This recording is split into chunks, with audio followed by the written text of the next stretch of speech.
Okay, so I was listening to a lecture by Jamie Oliver, famous chef. Probably all heard of him. And he was talking, he's doing these incredible projects in different schools in the States and in England. And he was just talking about how so many of these kids are in school and they're not getting educated on very, very basic things like what is good to eat. And I was just thinking how I feel the same way about when we're in school, let's say, you know, we're not taught what to do with money and how to plan money. And it's just like one of those very basic skills similar to eating and making food and healthy food, etc. And I just thought there's a lot of, obviously I'm not comparing money to food, but there's a lot of things that were very similar in his talk. And I just felt like if we just took out the word food and put in money, it's really, you know, there's a lot of similarities there. So tonight we're talking about being financially organized. Financially disorganized is when your bills are a mess, when they're not opened, when you don't know what's going on, when you don't understand your bank statements in Israel or even outside Israel, when your credit card bills look a mess or much higher than you expected them to be, when your kid wants to get married and you have no money for it, when you need some sort of life event coming up and you can't sleep at night thinking, how am I going to pay for that?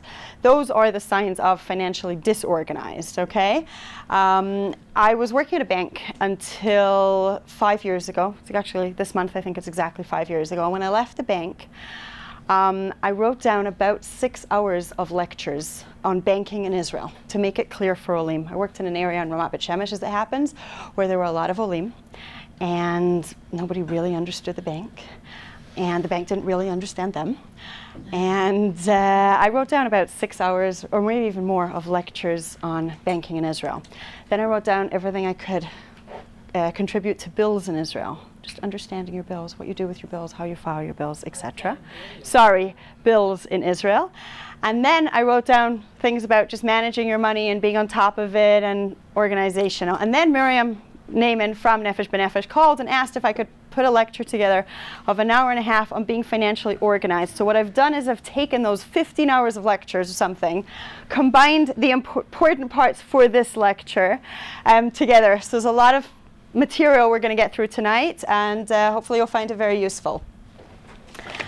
Okay, so regarding, these are the topics we're going to cover. We're going to cover paperwork, okay? What do you file, payment methods, understanding the bills. Then we're going to cover the second level, once the paperwork's out the way, what is financially organized from the point of view of money, the money stream. And then last, just starting out, what can you do to put things in place, okay? This is what we'd like it to be like. Simple, served to us, easy to deal with. Unfortunately, the bills look more like this, or like,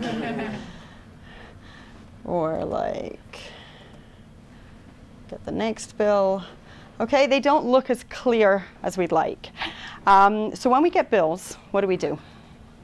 First thing we do is open them up. I know that sounds really stupid. Like, why would I even comment on that? Because I meet so many people, get to their house and like, oh, our bills are over here. And they show me this pile, since they made Aliyah, of bills that have never actually been opened.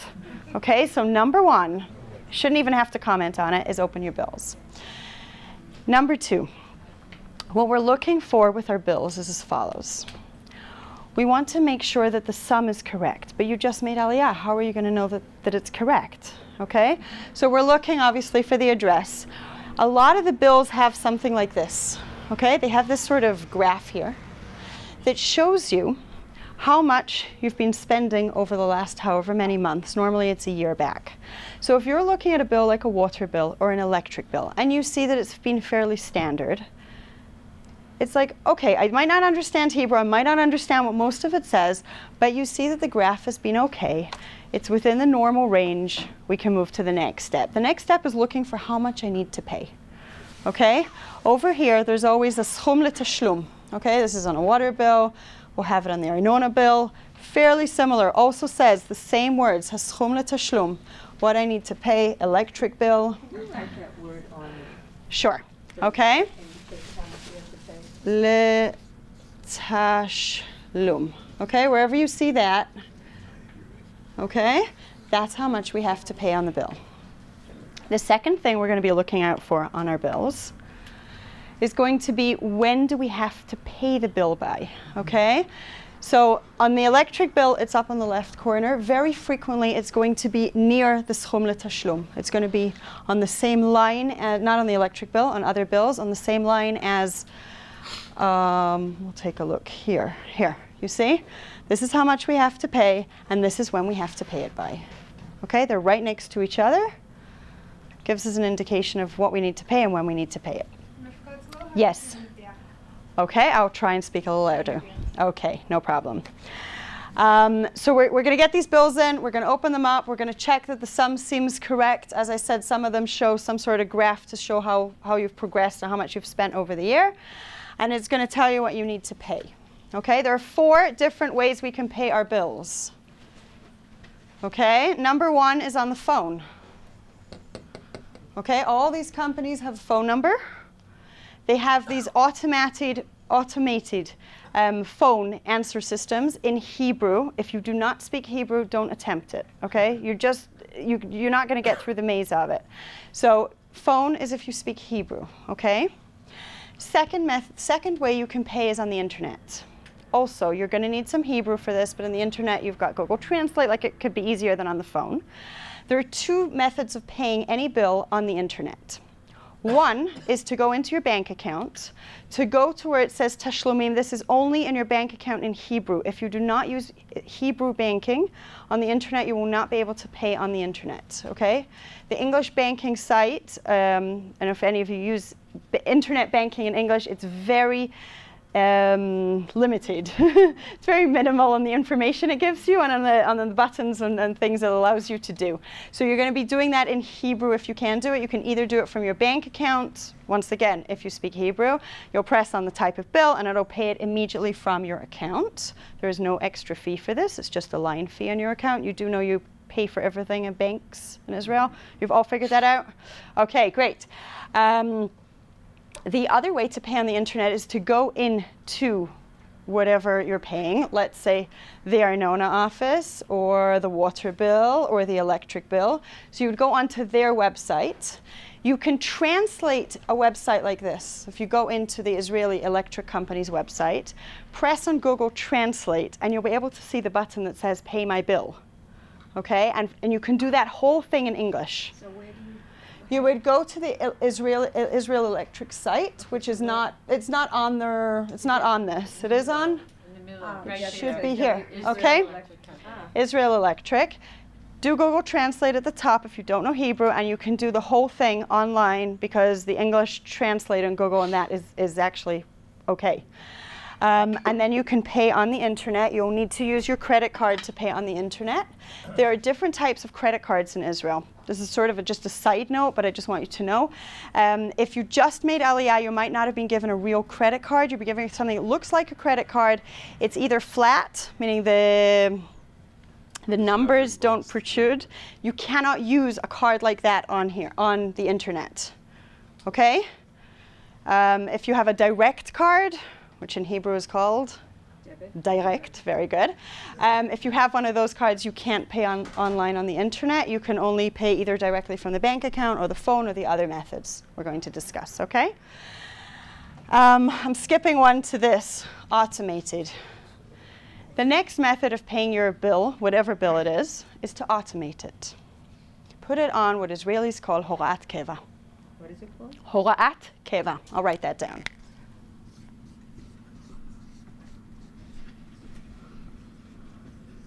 Okay? That means that every month or 2 months, some bills are monthly, some bills come every 2 months. Just give you a rundown of what would come monthly, what wouldn't. Your phone bills will come monthly, your Kupat Cholim will come quarterly, your Arnona bill will come every 2nd month, your electric bill will come approximately every 2nd month. You can look at the bills, sometimes it's like 55 days and sometimes it's 70 days. But somewhere in that range, they'll bill you for electric. The electric bill is every 2nd month. The Arnona bill is normally every 2nd month. Every 2nd month electric and Arnona. Your Kupat Cholim will bill you every month, but they'll send you a bill every 3 months. You don't need to pay it because that has to be paid automatically.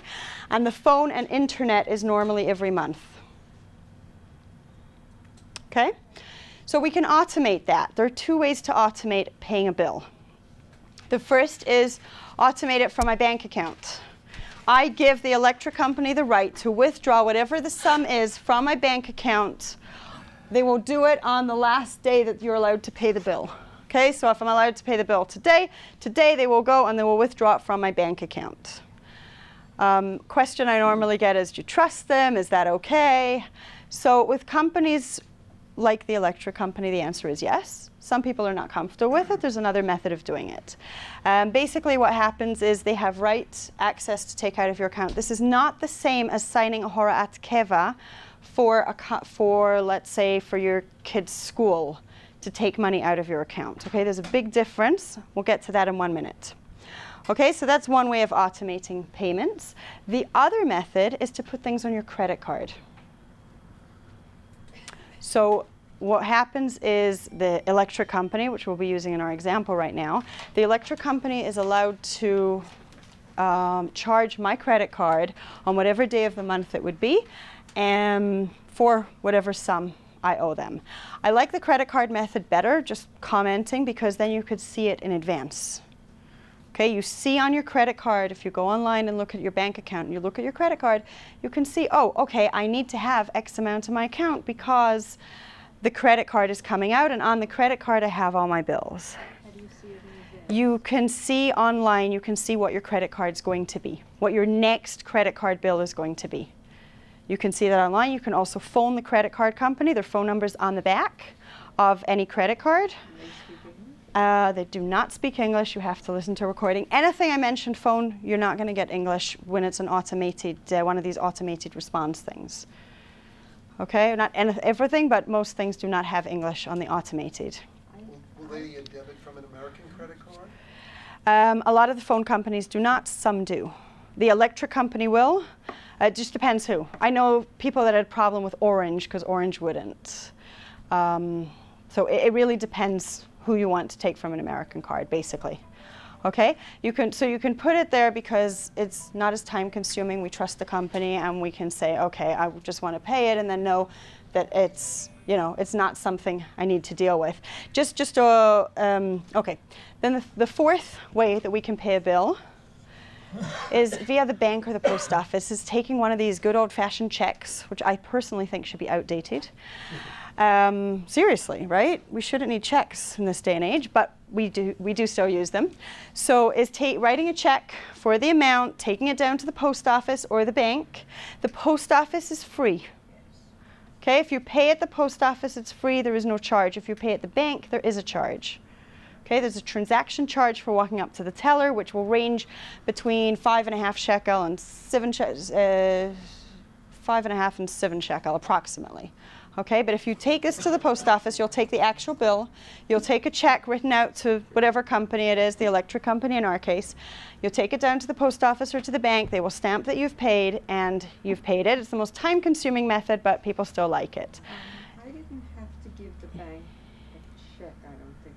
They might have withdrawn it from your account. You can do that if it's your bank and your branch, but you could go into any bank and any branch and pay a bill. Doesn't need to be yours, but then you will pay an extra fee, which you'll need to pay in cash. Okay. When? Yes? Going into your internet option, do you have a password for your account? You must have a password for your account, and just on the side, when you get a password for your Israeli bank account, you have to walk into your branch of the bank, get an internet access code and a password. You will change the password the first time you go in, and then every 3 or 6 months, depending on the bank, they will require you to update your password. No, I mean the option where you're going to the electric company side. No, then you don't have to have a password there. You just type in the account and you pay the You don't type in the account, you'll type in your credit card number. How do you get to your bill though? Is it your... You will go in the internet. You'll go into the electric company. You'll say you want to pay a bill, and it'll ask you, what's your mispar chose? What's this number? They'll ask you for 2 different identifying details, both of who appear here. Okay, you got cheshbonit mas, they'll probably ask you for, and mispar chose. So both of them appear. Then it will say, oh, you owe us 664.47 shekel. You will say, okay, I'd like to continue to pay. What kind of credit card? You'll put in your credit card details. It will then give you a mispar ishur, okay, which is your confirmation of payment, which you'll write on this, and then we'll move to the next stage, which is filing this, which we'll get to in a second. Is that clear? Yes? We had Horaot Keva appear on our credit card statement. Correct. It came off of our credit limit for that month. I'll explain that in a moment. Yes, that can happen. Okay, so the post office bank method works as follows. If you do go and pay with a check at the post office, let's say you're late, okay? You have an electric bill, and you were supposed to pay it last month, and you're 3 weeks late. And they decide to call you up and say, hi, we're going to disconnect your electricity. And you say, 1 second, I paid 2 days ago at the post office. Okay, it's not that your payment got lost, it's that it takes 2 or 3, or sometimes 4, but normally 3 days to go through the system, 3 working days to go through the system for the electricity company to be updated that it was paid at the post office. Okay, and then you'd need to send them proof, and this has happened to people. So just know that that's sort of, it just takes a couple of days for them to be updated. If you pay on time, it still registers on time, even though they only see it a couple of days later. Okay? Payment methods are clear? Yes? Internet payments are same day? Internet payments are the same day, correct. What's the Yes. Mispar Jose? What's the Mispar Jose is your contract number with the electricity company. Okay? Okay, so those were the 4 methods of paying. Yes. You have a question? Yeah. Move to- Can you set up the Horaot Keva on a debit card? You can't set up the Horaot Kev on a debit card normally. But the credit cards work quite differently than they do outside Israel, okay? You've probably noticed there are different types of credit cards, and depending on the type of credit card will depend how you can use the card regarding making payments. If you have a basic debit card or direct card, you normally can't make any tashlumim on it, and you can't always tashlumim or payments, sorry. So Israel, anywhere you go to the supermarket, they say 1,000 shekel for your bill at the supermarket. Would you like to pay that in tashlumim or just in one payment? You know, do you want to be paying for your groceries next February? You already ate them in October, is essentially what they're asking. But you can't do that on a debit card, on a direct card, and you can't do it on what I call a flat card, one of the ones without the protruding numbers. Those are the basic cards they're going to give Olim. Why are they giving Olim those cards? Because the bank, if a bank is issuing a card, the bank absolutely has to make the payment to the credit card company. It's not like outside Israel where you make the payment. The bank has to make the payment. If the bank's insuring the payment and they don't know you, they'll say, 1 second, I want to build up a relationship with you. This is in the banking seminar that we're doing in January or something. There's a online seminar that we're going to do on banking, so you'll hear the rest about this if you join. But it does make a difference with these payments because you're given a limit on a credit card. Like even if you get what Israelis call a credit card, which is really a debit card, okay? You get a limited amount of money you can spend on that card per month. So if you've got 10,000 shekel and your electric bill was 3,000, you bought a refrigerator for 8,000, you've gone over your limit. Okay? So just take that into account. It's the same as a debit. I mean, I have a debit card, and they wouldn't give me a credit card because I didn't have credit here. Now they've given me a credit card, but it's really it's more like a debit card because you're charged once a month. It's once a month though. But it's a once a month type of debit card. Isn't the debit card every payment? That's a direct card. That's what I meant. Right. Okay. So there's a direct card and a debit card. They're all different types of cards. Correct. Oh, here they are. Okay.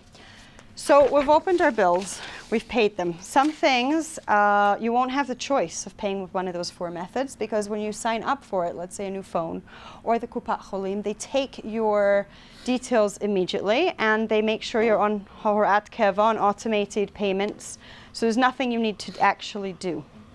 If you want to automate the payments from the bank, you have to fill out a form. You can fill it out online. You can fill it out in front of them. You fill out a form. You take it to the bank. You get the bank to stamp it, and then you get it sent back to the company. And then they set up the Horaot Keva from your bank account.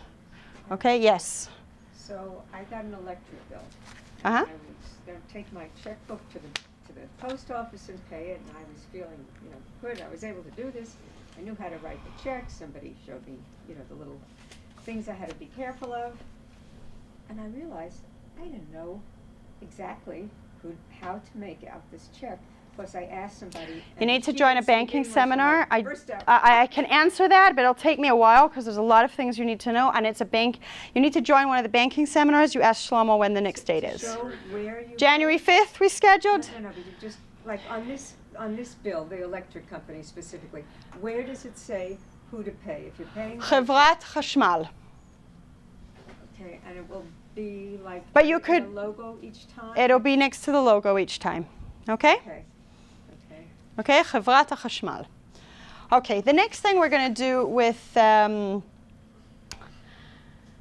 our bills is file them. Okay, what do we keep? What do we throw out? So I'm a member of the Union of Home Economy Advisors in Israel, which is like the personal finance professional organization, and there's guidelines that they brought out for keeping certain things.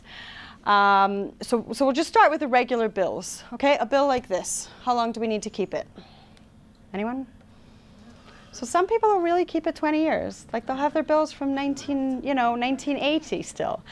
The guideline is to keep bills like this a year, 12 months back at least. The filing system I tend to use works as follows, just a recommendation, is to take, we're in 2013 right now, is to take file, binder, it's very Israeli to do it this way. It's to take a binder, say this is my 2013 binder. This is what we're going to call shotef. The bills that come and go, the monthly things, okay? I'm going to put them in the binder for 2013. I'm going to have all my electric bills there, all my phone bills there, maybe my credit card payments, maybe gas, things like that. I'll put in this folder. At the end of 2013, when 2014 rolls around, I open a new folder. 2014, shotef, the ongoing bills. When 2015 rolls around, I get rid of everything in the 2013 folder and I refill that with the 2015. So you've always got a year back and it's always rotating. Okay, if you ever needed to find something, you have it. Yes? Yeah? Well, that one doesn't need like shredding or anything, but if you have things from banks, is there any place in Yerushalayim where you can buy a shredder? You could buy shredders at Office Depot. There are places that you could buy, the other one. You can buy shredders. There's definitely shredders. They do sell shredders. Israelis are very not into shredding, just by the way. Identity theft is not a big deal in Israel, and Israelis are very not into shredding. But you definitely can buy a shredder. Okay. Our next one, sorry? What does shotef? Shotef means the rotating bills, the current bills, okay? The next thing is going to be the longer term. Okay? There are certain things that do not fit into the shotef. One of them is your Arnona bill, your municipal tax. The guideline for municipal tax is up to 10 years you should keep it, or is 10 years. Certainly 7 years. If there's any problem, apparently they can go back, or you could go back 10 years on that bill. Okay? So that's one that you're going to be putting in the longer term file. Anything work-related, let's say. This could be going to a different compartment on a longer-term file.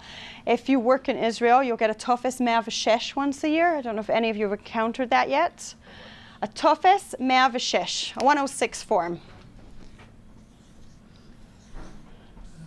Keep this forever. Really forever, okay? If you work in Israel and you get a 106, you'll get it towards like the end of the tax year, a couple of months later, maybe in April you'll get, like next April you'll get the one from this year. Keep this forever. In addition, any pension funds you've opened, you're going to keep forever. Like they're going to be things that you have a file. You don't need to keep every statement from your pension fund, but where you opened your pension fund and the latest statement, yes, you're going to want to keep forever. I normally recommend even to keep the end of each year one, and to keep them long term, just in case there's some sort of problem. If you have health insurance, additional health insurance, those sort of things, the forms you filled when you signed up for it, also keep it, well, forever, but certainly until you were to cancel it if you were to do such a thing. If you have bills, let's say you have your mortgage statement, you got in your mortgage statements. You're supposed to keep the ones, setting up the mortgage, you should keep long term, certainly until you've paid off your mortgage and beyond. Your latest statement, I would keep the end of the year statement from the last year or two. You don't need to keep anything beyond that. If they send you a quarterly mortgage statement, you don't have to keep that. Okay? If you get, this is a different part of a file, but also longer term. If you ever get a parking fine or a speeding ticket or something from the police, okay, there's two different places you could get that from. You get it from the police. You've done an avirat tnua, or you could just get a parking fine from your whatever area you parked in. So you're supposed to keep those 5 or 7 years. There's an argument among the professionals which you should keep, but I would recommend 7 years. If they haven't done anything for 3 years, it's a local one from a municipality, you were charged 100 shekel parking fine. You paid it up to 3 years, and 3 months later you could throw it out. Okay, but if it's from the police, I would keep it 7 years. Just funny story, not so funny actually for the person involved. A woman gets a phone call from one of the Iriot, from one of the municipalities, saying, you know, you parked illegally a few years ago, your fine has been doubled, tripled, we've sent you letters, you haven't dealt with it, you owe us 2,000 shekel. So she panics. Okay, I'm going to pay this, right? I don't want it to double again, or 3,000 shekel, whatever it was. So she gives them her credit card number and she pays the fine. Fine. That's over with. A few months later, I got a phone call from a different municipality saying that we had parked somewhere illegally at some point. And I said, I know this story, I remember this story, but there was a reason. Look it up. I had it on file. This other woman did not have it on file. I happened to have it on file.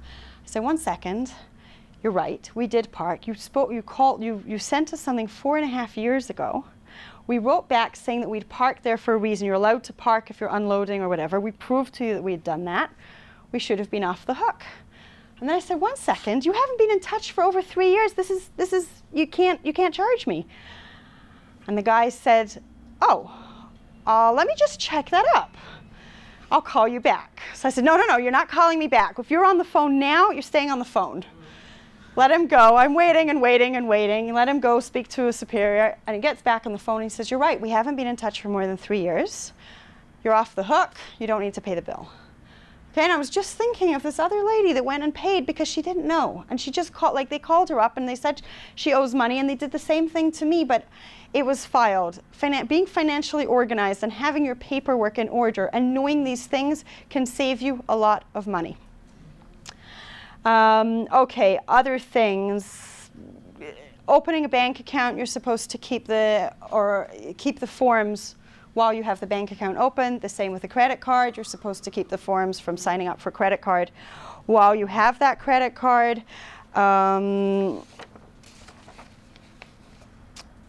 Bank statements. The bank's going to send you, just a moment, hold the thought. The bank's going to send you a lot of paperwork. Some people say they get no paperwork, some people get a lot of paperwork. First of all, if you use online banking, you can just go into your door on the online and say, yes, I received it, and that will save them sending you the paperwork. If you do get paperwork, there are probably different types of paperwork they're going to send you. One is a statement showing the last 6 months, every transaction you've done. Officially, you don't have to keep those more than 3 months. Personally, I recommend keeping them much longer. You don't need to keep anything else from the bank other than your opening your account documents. But I would keep the statements because that is proof. And a lot of times people would come into the bank when I worked at the bank and say, I need to prove I paid my rent last year and that I've paid actually 12 payments, and they're saying I paid 11. And they come into the bank and they'd have to order the paper. And it costs a lot of money, each paper. 18 shekel, 36 shekel. I mean, it depends what you're ordering, but it costs money. So I would just keep those statements, you know, certainly for a few years back. Some people say up to 7 years back because that's as far back as you can ever be asked for anything. So keep those bank statements. The bank sends you an end of the year statement. 31st of December of each year, they'll send you, these are the assets you held. If you open a business, you're self-employed, the bank is going to ask, not the bank, sorry, Mas הכנסה, the tax authorities will need to see that piece of paper. So you're going to keep it for a few years back. I personally would keep those longer than a few years back, but you don't have to, but certainly keep them for a few years back. The bank also sends you notifications of single thing you've done. Hi, someone transferred money into you. Let's say you're paid a salary or you've a pension coming in. Someone transferred money into you. Hi, somebody, you deposited a check, foreign currency, and it sends you a whole box written up about this thing. Those you don't need to keep very long. Like, you hardly need to keep them. It looks okay, it looks correct. Those you don't need to keep, okay? Yes, sorry, let's take your question. For self-employed, things like expense receipts, because they come alone, those kind of things. 7 years. 7 years? 7 years, absolutely. The Masach Nasa can come and ask you. Mom can come look through things. So, I mean, very rare, but I'm just saying, like, you have to keep things for 7 years. If you have a business bank account, you're going to keep that 7 years back. Or if you run a business and it's through your regular bank account, which personally is not recommended, but let's just say you do that, so you're going to keep those statements 7 years back also.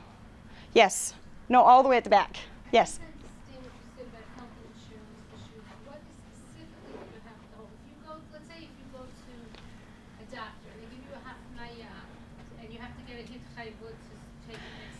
Not that. That's not what I was referring to. That's Kupat Cholim. Kupat Cholim are going to send you a statement. It's normally once a quarter, just to show you went to this doctor and you charged that, and that's what you were charged. Those you can throw out. You don't need to keep that unless you have some reason. Some people, yes, you're supposed to get that in the mail, and it's 3 to 6 months. All the Kupat Cholim do send it out. Maybe you told them you don't want it. I don't know. It's a piece of paper that can go in the garbage, so it's almost irrelevant.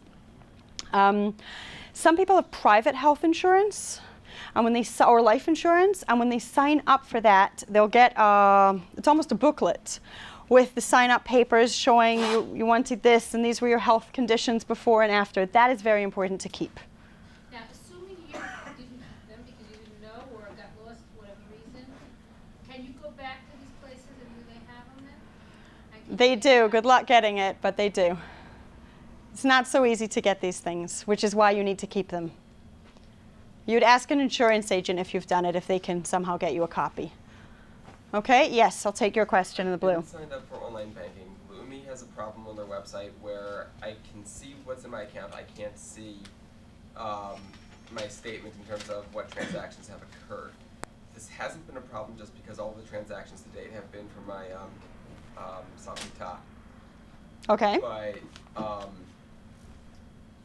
do banks charge if you ask them to give you like paper mail instead of? They will automatically send you paper mail every 6 months or 40 transactions, and they do not charge for that. If you ask them for something, the banks will charge you. Yes. Are you looking at your Lumi account in English? No, in Firefox, Chrome, like what are you looking at it? Because it doesn't work on Chrome, it doesn't work on, basically it doesn't work on Macs. Like Lumi account, for some reason you have to be looking not on a Mac and via Internet Explorer. It has to be Internet Explorer. Basically. But the Firefox works, but not for everything. But if you go into the Hebrew, there's a lot of English. If you go into the I can't hear you. In the Hebrew, there's a lot more. Right, go into the Hebrew, you'll really, really get a lot more. Okay?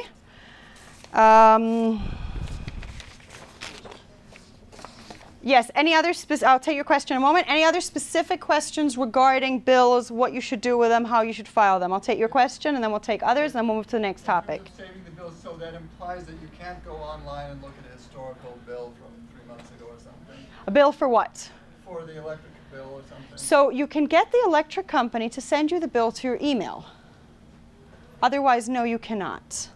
But you can get all of these companies, almost all of them, to send you everything via email, and then you have it in your inbox, and you can look it up anytime. Okay? Any other questions regarding bills? Okay? So, yes? Are you suggesting that we have a short-term folder? Okay, so you're going to have a short-term folder, a longer-term folder. You're going to be keeping some of your banking, as I said, the statements and the end-of-the-year things. And then last, you're going to have a financial file. This is just how I break it up and how I recommend people to do. At the financial file at the front, especially, you know what, any age. This is not age relevant. I would recommend having what's called a net worth form. filling out what you have, where it is. I have a pension fund, it's with Migdal. I have a mutual fund, it's in the States with Fidelity. Whatever it is, have it all on one form, in one place, at the beginning of what I call the financial file, which is not all the bills and not the banking, but everything else. Okay? Put your, we'll discuss savings and all the different things that are available, the papers from those in the financial file, so that if somebody or yourself ever needed to look through it, it's all in the one place and it's all clear. Okay? So you'd have your pension statements and your life insurance maybe there, because that's a financial thing, and assets you have, or portfolios, or mutual funds, or anything, something like that would go there. Yes? I mean, other than the fact that it's worthwhile doing that, is that needed for any specific... I'll tell you where I find it, why I'm commenting on it. Because you've made Aliyah, and a lot of these things are very confusing. And people might get a Karen Yishtomot, but you don't know what it is and you don't know where to find it. So I always say, specifically to Olim, have this. Put it at the front so you know what you have. There's no, you're saying purpose for other people beyond that? I mean, the government of Israel has any right to know your net worth?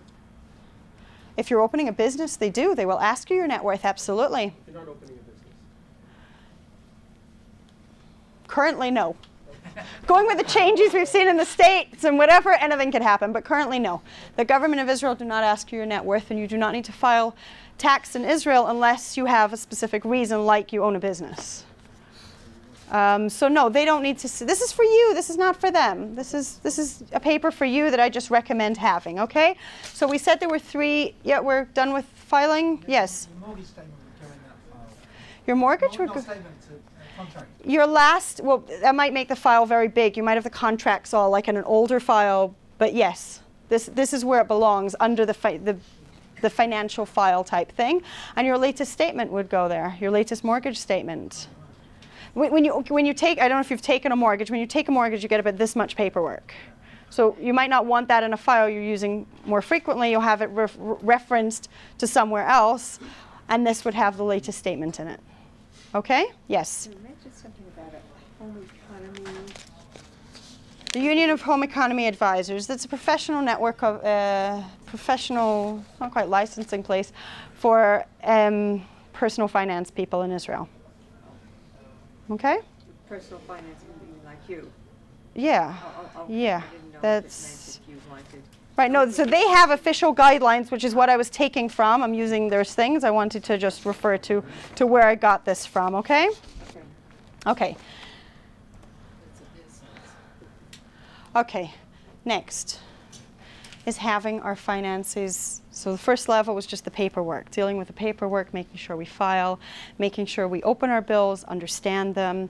The next thing is making sure that things are in order financially from the point of view of the money and the bank accounts. Okay, so it's the very basic, simple equation, which is income minus savings has to be more than expenses. Okay, which is very easy for a lot of people. That's extremely, I mean, it's very easy for me to write this here. For a lot of people, this is an extremely hard equation and can spend many years trying to get this to equal correctly. The income we're not going to discuss here, okay? That's going to be on job seminars or whatever. That's income, whatever you have. And the savings we're going to spend quite a bit of time on right now. What's out there? Yes? Oh. So that the savings we're going to discuss now, what's available in Israel. Because we see with a lot of Olim that you'll come to Israel and it's like, oh, okay, I know the savings, I know what I would have done back in wherever I came from, but the Israeli stuff is like territory that we just don't want to touch. It seems too scary, etc. So I'm going to try and just introduce you to some of the different things that are done here.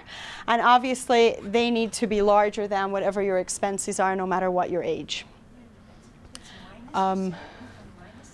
Meaning if your income is 20 shekel and your savings need to be 4 shekel, then your expenses have to be smaller than 16 shekel. Yes? Makes sense? So the confusion is savings is how much people think about how much you've already saved. And you're taking from your savings. You're talking Correct. about how much you're saving. I'm saying how much you're saving. Oh. Okay? putting away, whatever you want to call it. Thank you. Okay, so first of all, if you're retired and you know you have a pension till 120, the whole saving idea is less relevant to you.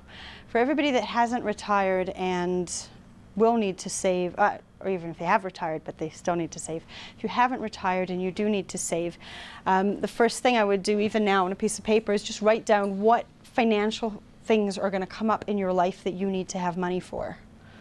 Okay? That would include kid getting married, let's say, a bar mitzvah, buying a new car, like things that might come up in your lifetime that you are going to need money for. The most important one being the biggest expense in our life, which is? Your child. Your child is a big expense, can be. What else? Not buying a house. Retiring. That is the most expensive thing we will ever do. And if anyone under 40 wants to retire, okay? I'm presuming that, I'm hoping some of the over 40s have dealt with this, and the people over 60 or 70, if you haven't dealt with it, it's getting kind of late. But if the people under 40 want to retire, you have to address this now. You have to address this soon. It is the most expensive thing we will ever do. And life expectancy, you know, gets longer and longer. And it's a very unpopular move for the government to put up retirement age, right? Like, I would do that. Like, if you put me in the Knesset tomorrow, I'd be miserable. Besides from that, I would put up the retirement age by 5-10 years at least, because because economically it has to go up. It's a very unpopular move. I'm not running for Knesset, don't worry. So we're going to retire, hopefully, and it's going to be for quite a long time. It has to be addressed, some sort of retirement fund. If you work in Israel, by law, the employer has to give you a retirement fund. They have to pay something into it, and you pay something into it. If you pay, let's say, for, I think the thing I saw today was like 42 years, then you'll get 75% of what you were earning, approximately. You're not getting 100%. People need to take that into account. People need to know that. Okay, and that's if you really deposit your income for 42 years before you retire. So I'm just saying that's a very important thing, and it has to be addressed. The other thing that you can get from an employer, if you work in Israel, is what's called a Keren Hishtalmut. This one, okay, a Keren Hishtalmut. A Keren Hishtalmut is the only, other than a pension fund, is the only tax-deferred or partially non-taxable item that's out there. Employers can offer it to their employees. Self-employed people can actually open a Keren Hishtalmut. Just a note for self-employed people, if you are self-employed, most self-employed people in this country do not bother to put away a pension because it's expensive, they can't afford it. You need a pension just as much as the employed person, if not more.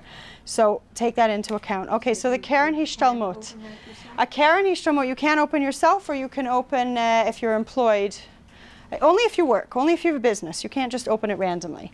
If you're employed, Keren Hishtalmut, the first 2.5% of what's deposited, you'll pay regular tax on. The next 4.5%, so this makes it up to 7%, you will not pay income tax on.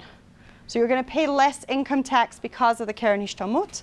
You have 6 years where the money is closed in a Keren Hishtalmut, and after 6 years you can withdraw the money. If you need it for purposes of Hishtalmut, if you're a teacher and you want to go on a sabbatical or something, this is the money they would use, and that's traditionally what a Keren Hishtalmut was for. It's just a bonus that a lot of workplaces offer it.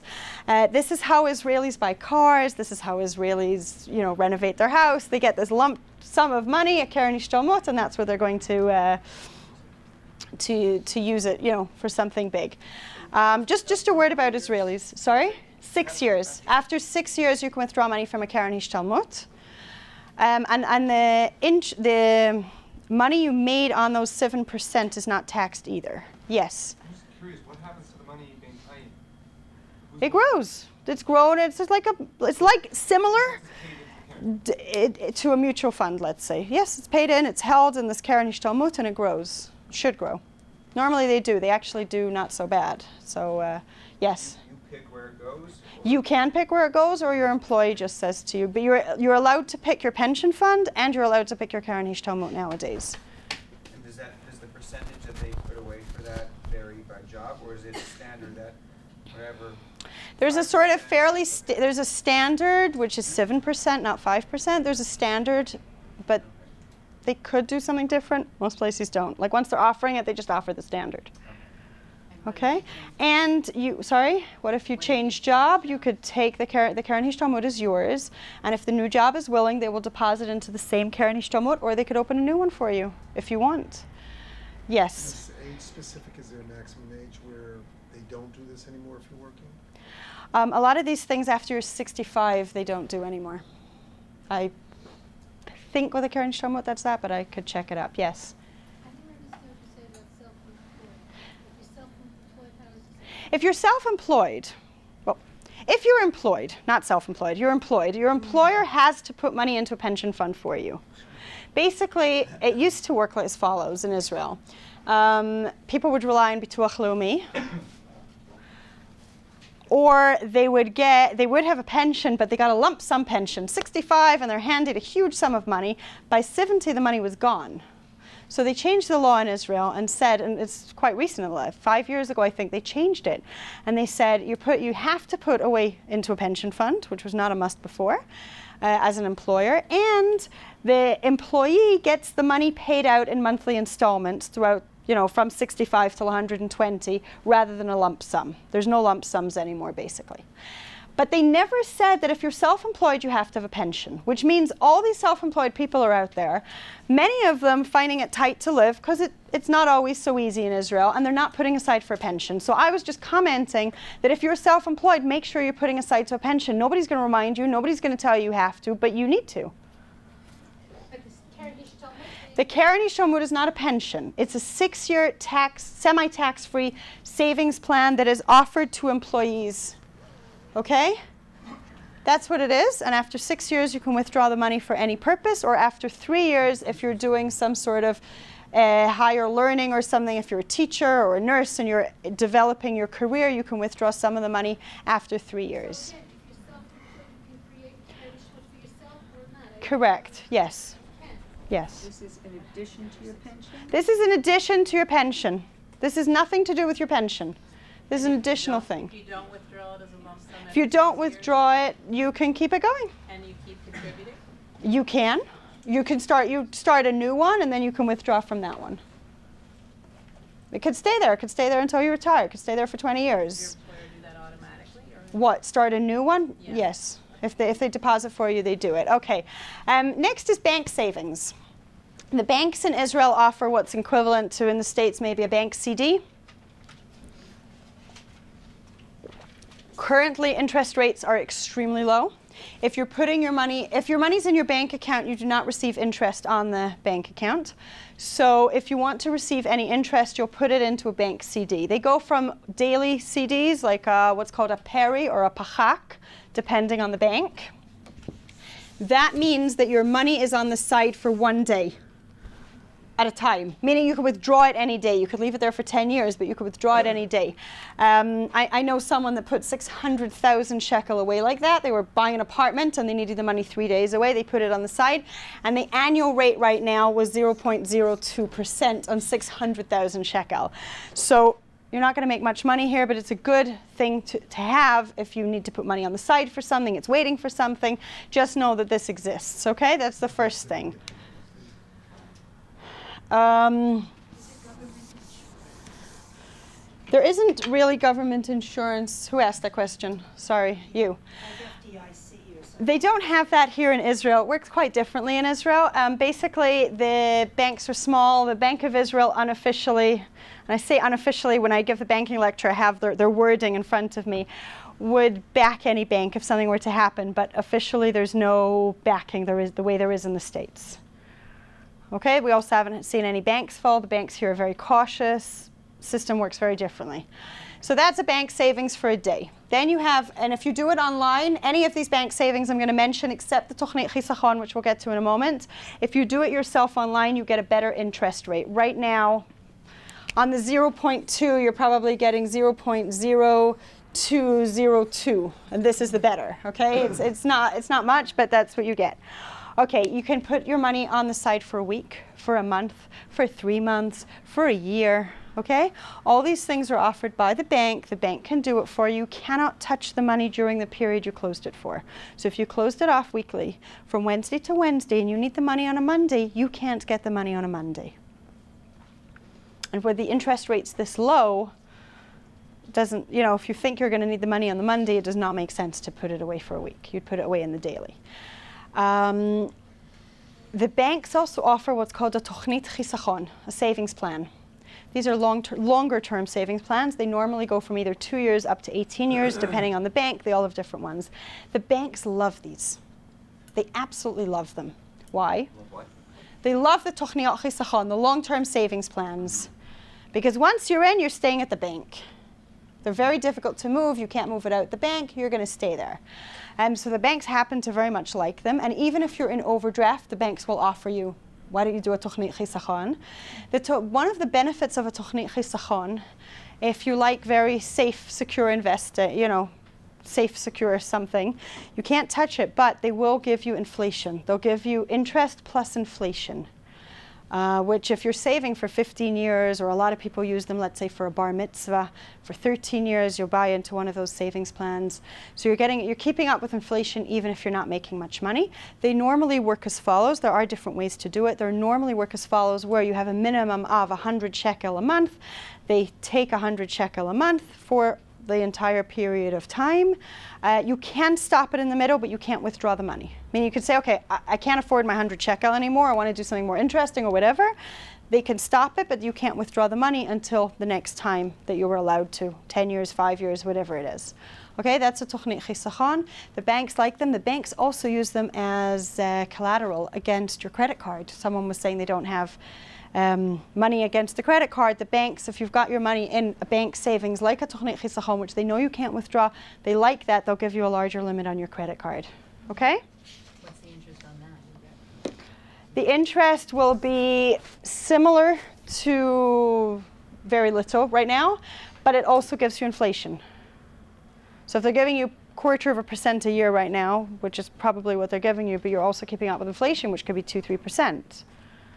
So you're actually keeping the value of your money, which right now can be attractive for some people. Yes? If you're able, wouldn't it be better to leave your money in America, in the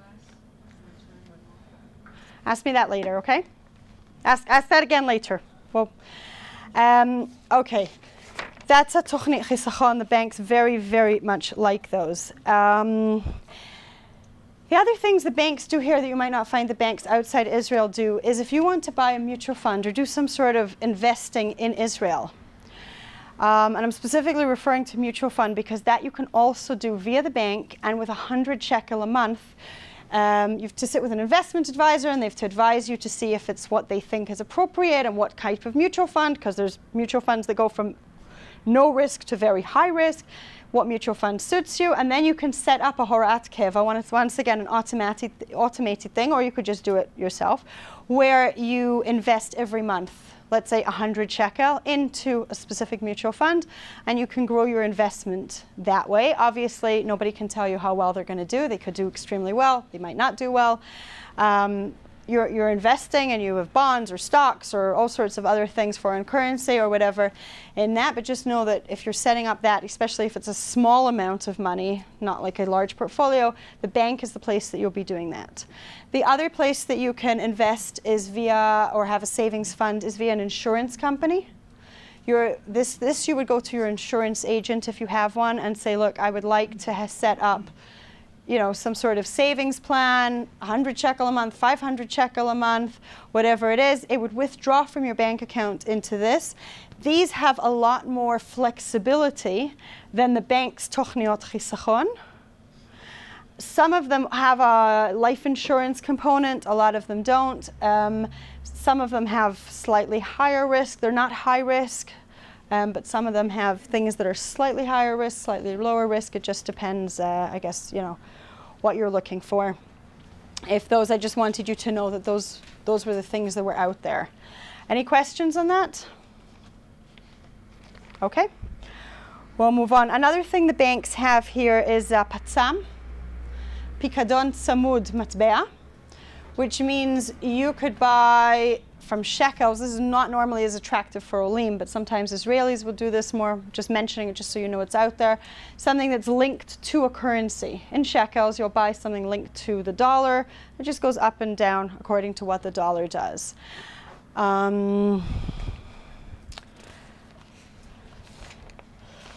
Okay, I think that pretty much covers what savings tools. Yes? Can you buy in different currencies?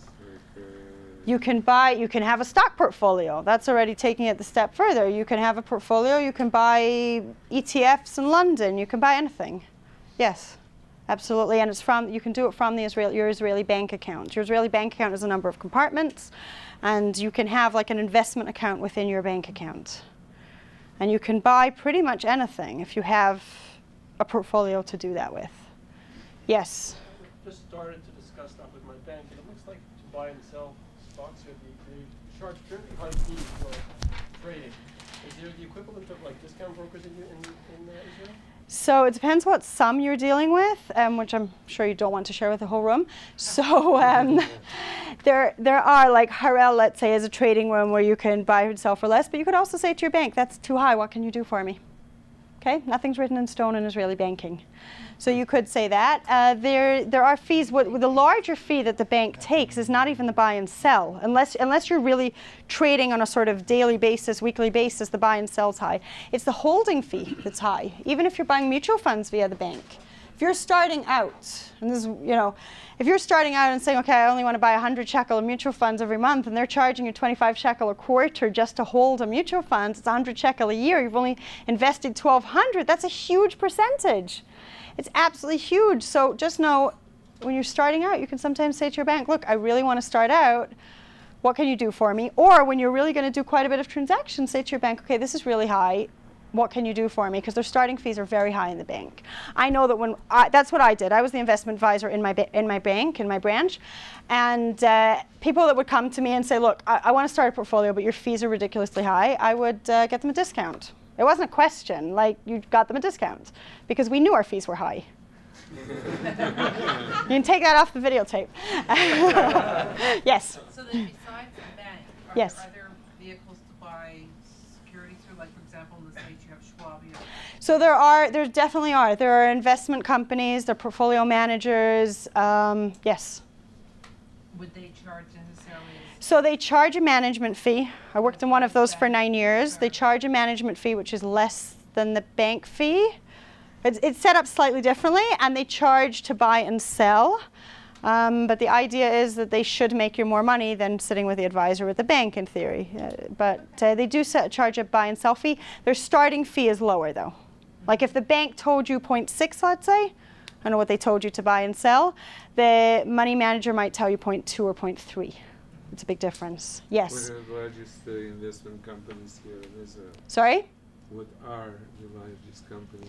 The largest companies? Well, there's very big known companies like Excellence, Psagot, just throwing out some names. There are some known companies. There are some very large companies, there are smaller companies. There are a lot of different companies that manage investments. Are there international investment companies? There are Israeli investment companies here that can get you an international portfolio. Now I'll answer your question. You asked, lady at the back, should you keep your money in the States? So it's a question I can't answer in front of everybody because it really is specific. But if you're just as a general guideline, if you're living in Israel and your expenses are in shekels, it makes sense to have some of your money here, if not all of it. Some of it, all of it, like it really depends on your situation. So I'm not giving a blanket answer, but it definitely makes sense. When the dollar went down, the year that it went down from 4.2 to 3.3, I was working at the bank. And I'd been telling people, not because I'm smart, okay, just because it was obvious that keep your money in the currency you live in. And as it dropped, more and more people brought their money over, okay? When it was at 3.3, the most people were willing to bring their money over. That's ridiculous. They should have brought it over at 4.2, right? They missed out. So they brought it over when it dropped. So I'm just saying, like, and they're like, well, we need to live on this. They lost a lot of money. So it's a matter of, like, will you need the money? Is it possible you'll need it in Israel? And if so, then might make sense to have it here. Okay?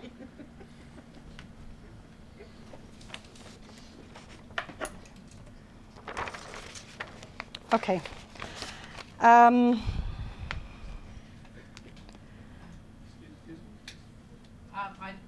know if this is situation specific or not, but are there any tax consequences to bringing money from the U.S. to Israel? Okay, so I'm not going to answer a tax question, but I will say as follows. The Americans have been very tough on the Israeli banks regarding investing, and a lot of people have walked into various banks, and the banks have been like, oh no, you're American, I'm sorry, we won't invest. We won't let you buy a mutual fund, we won't let you buy stocks. And I should have stated that when I was mentioning all of that. Some of the banks will.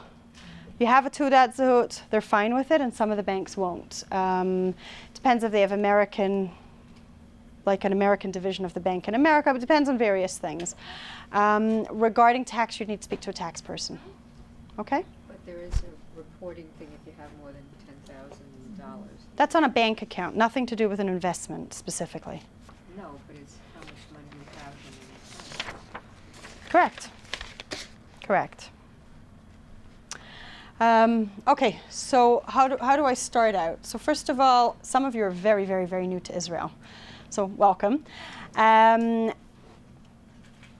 If you're here a month or 2 months, this is irrelevant. Like, wait till you're here a little bit longer. But don't wait for it to happen. If you want to have your money in Israel, if it makes sense for you to have some of your money, some of your investments, some of whatever, or if you're younger and you want to start out saving, don't wait for it to happen. You know, initiate, learn, speak to the people, speak to your banker, speak to whoever, take the action, whatever is necessary for you to get to that savings, or if you're retired, to just make sure that the money is set up in the place you want it to be set up. So that if the dollar were to collapse, and I'm just using the dollar as an example, or the pound, whatever currency you came from, if that were to go down a lot, at least you have some of your money, part of your money here, and you're not as affected by it on a month-to-month basis. If you don't have savings, start small. Okay, there's nothing like, oh, we couldn't manage. I'll give you an example of a bar mitzvah. I know many of you are probably past that stage of your life where you're looking towards making kids bar mitzvahs, but a guy came into the bank while I was working there, and he said, hi, I really need to borrow 30,000 shekel. I made a bar mitzvah last night. There's no money. 30,000 shekel, please. So the bank lent the guy 30,000 shekel, and I said to him, I don't understand. You're now going to pay this loan and the interest back. Why didn't you just save? Oh, I have no money to save. I couldn't save. But you can afford to pay the loan and you couldn't save? Like, that just made no sense to me. So the next guy comes in, a few months later, a different guy comes into the bank and says, I'm going to be making a bar mitzvah. I'd like to save. What options do you have? So I started telling him about a Tochnit Chisachon, you know, one of these bank savings plans that I told you the banks love. And then I said, well, when is this bar mitzvah? Oh, it's in 3 months. It's like, okay. I was thinking, you know, we're 5 years before, we're 3 years before, there's some time. So he said, I couldn't do it. I couldn't do it before now. So sometimes we wait till things are very pressing, like 10 years before we retire and say, oh, we're going to be retiring. What are we going to do? That's late. Just like the 3 months before the bar mitzvah is late, and as is the day after. So even if it means starting small, my recommendation is definitely to go ahead and do something. And it's more affordable than that loan. That guy paid, was it 8%, 12% on the loan? I mean, we're talking about over 3,000 shekel on the loan. Okay, he wouldn't have made that on the interest, meaning instead of the bank paying him, if he'd been saving for 3 years before, he was paying the bank afterwards. It just made no sense. And a lot of things we end up doing in life are like that. I'm sure like different people can think of different scenarios. So, you know, there's definitely, it's more affordable than the loan. It's definitely, even if it's a small amount of money, 15 years, 10 years, a few hundred shekel, 400 shekel can turn into, 85,000 shekel, you know, 400 shekel over 15 years, something like that, depending on the interest rate. It's not a large sum, but it can go a very, very long way. So, and it's just very easy to get sucked into that Israeli, like, mindset of, oh, everybody's in minus, you know, nobody here has anything. How do Israelis make bar mitzvahs? Do you know?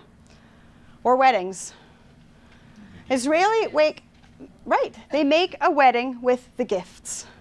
So, couple gets married. An average wedding, this is not a guideline for you, it's just an average cost of a wedding is 100,000 shekel, let's say, okay? So you make a wedding for 100,000 shekel. The couple gets gifts for 100,000 shekel.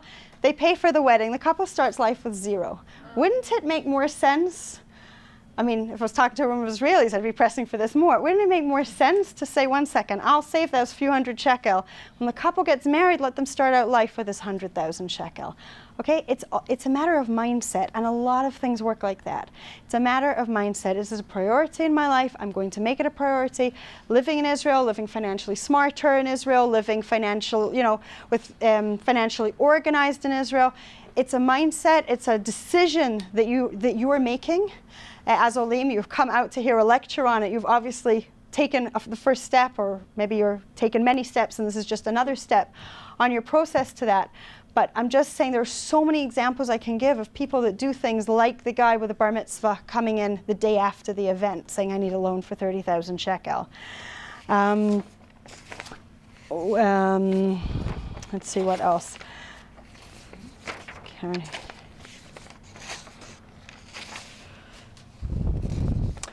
Another thing with Israel, and I'm just commenting on this, it's not actually part of the lecture officially, is there was a woman that wrote a blog post about a check returning. I don't know how many of you read it. She wrote this about some check that she'd written, and she was making a wedding, and it was to pay, and it ended up going nowhere basically, and the money's gone.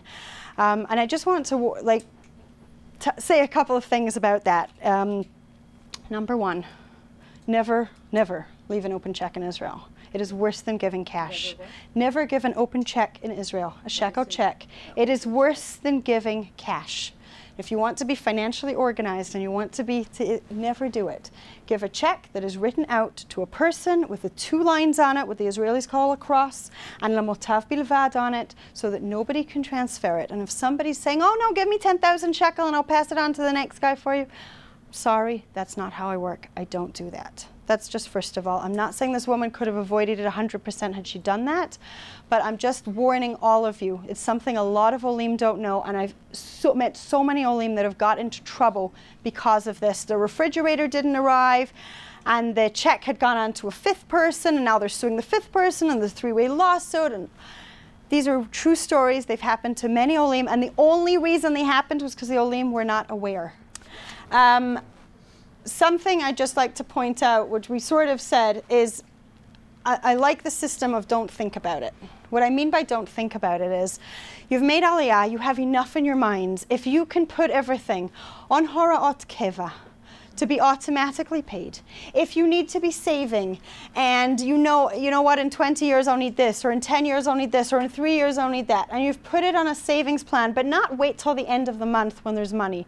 Rather, put it, the day after your salary comes in, or pension, or whatever comes in, the 100 shekel, 500 shekel, whatever it is, goes out towards whatever plan you wanted. You automate as much as you can in your life. It'll be a lot less financially stressful. You're more likely to reach your financial goals. You're less likely to get to places financially frustrated. And you're more likely to have, it'll really help with a much smoother transition of Aliyah rather than running around and always feel you're dealing with your finances. As I think I've made clear here, banking is a very big issue in Israel. It does work very differently. Shlomo has set up with me to give a lecture on banking in a couple of months. It's online, it's free. You can sit in your living room and listen. You will gain a lot from it, so I highly recommend that. We went over paperwork, we went over income and what savings are out there, expenses, and a budgeting lecture, so we're not covering that now. Starting out, what can you do tomorrow to put in, or today, to put things in place? You can go to your bank, you can sit down, you can look at your bills, you can sit down, look at what you need to save, you can make a plan, you can start doing it today. If anyone has any questions, I'm here. Thank you very, very, very much for participating in this lecture.